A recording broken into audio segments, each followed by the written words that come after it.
बातमी बीड मधली आहे। बीड मध्ये हिंदूंवर अन्याय खपवून घेणार नाही। बीड मधला धर्मांतराचा चाललेला प्रकार थांबवा आणि हिंदू तरुणांवर दाखल केलेले खोटे गुन्हे मागे घ्या, असं वक्तव्य भाजपचे आमदार गोपीचंद पडळकर यांनी केलेलं आहे।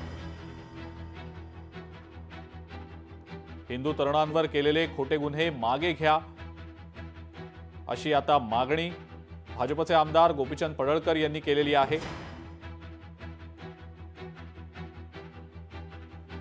बीडमध्ये हिंदूंवर होणारा अन्याय बिलकुल खपवून घेतला जाणार नाही आणि जो धर्मांतराचा प्रकार सध्या बीडमध्ये सुरू आहे तो तातडीनं थांबवा आणि हिंदू तरुणांवर दाखल केलेले खोटे गुन्हे मागे घ्या, अशी मागणी करत आमदार गोपीचंद पडळकर यांनी प्रतिक्रिया दिलेली आहे।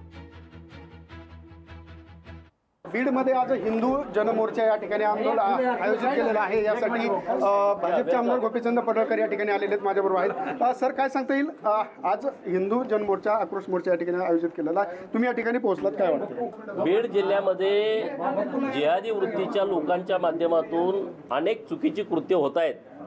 लव जिहाद असेल, लँड जिहाद असेल, आपल्या ज्या देशी गायी आहेत त्यांची तस्करी असेल, त्यांचं मांस विक्री करणं असेल आणि परत आमच्याच पोरांच्यावरती चुकीच्या पद्धतीच्या खोट्या केसेस घालणं असेल, यासाठी संग्राम महाराज आलेले आहेत, एकबोटे साहेब आलेले आहेत। आम्ही सगळे बीड जिल्ह्यातून हजारोच्या संख्येनं हिंदू तरुण मुलं आज बीडमध्ये आलेले आहेत। बीडमध्ये जेल प्रशासनाच्या वतीनं जे अधिकारी नेमलेले आहेत, त्या अधिकाऱ्यांनी धर्म परिवर्तनाचं जे काम चालू आहे त्याच्यावर तुम्ही तक्रार केली होती। हो, म्हणून तर त्याची कातडी काढण्यासाठी जे सगळे वाघ आलेले आहेत तिथं, मी तक्रार माननीय मुख्यमंत्री महोदयांना केलेली आहे। त्याची चौकशी होईल आणि नक्की त्याच्यावरती कडक कारवाई होईल। कडक कारवाई म्हणजे त्याच्यावरती गुन्हा दाखल होईल। एकूणच जी बीडची जी परिस्थिती आहे ती अत्यंत धक्कादायक असल्याचे पाहायला मिळते। लोकशाही मराठी, बीड।